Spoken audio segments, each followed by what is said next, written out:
Ассаламу алейкум ва рахматуллахи ва баракатух. Құрметті жамағат, құрметті көрермендер, бүгінгі дәрісіміз қалқала әріптері. Қалқала дегеніміз діріл, тербеліс деген мағыналарды береді. Қалқала әріптері бесеу. Олар қаф, та, бә, жим, дәл.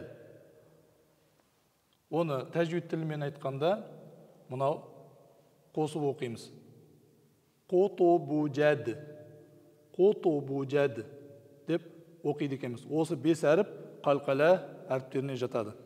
Қашан қалқала болады дейтін болсақ, осы бес әріп сүкінді болған жағдайда, осы бес әріпті дірілдетіп, тербетіп оқиды екенбіз. Мысал айтатын болсақ, мына жерде дәл әріпі сүкінмен тоқтап жатыр. Ахады, ахады, ахады деп оқиды екенбіз. Яғни дәлді тербетіп оқимыз. Екінші мысалға келетін болсақ, мына жерде бә әріпі сүкінді болып кеп тұр.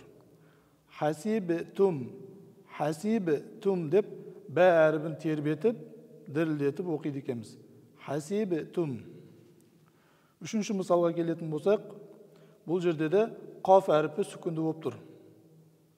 Иқотәрабә деп қаф әріпінде дірілдетіп, тербетіп оқиды екенбіз. Осы жерде де қаф әріпін дірілдетіп, тербетіп оқиды екенбіз.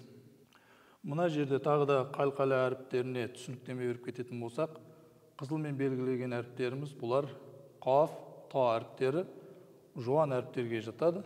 Яғни истиала әріптеріне жатқандықтан, истиала әріптерінен болғандықтан, бұлардың дірілін, тербелісін аздап даммаға ұқсатады екенбіз.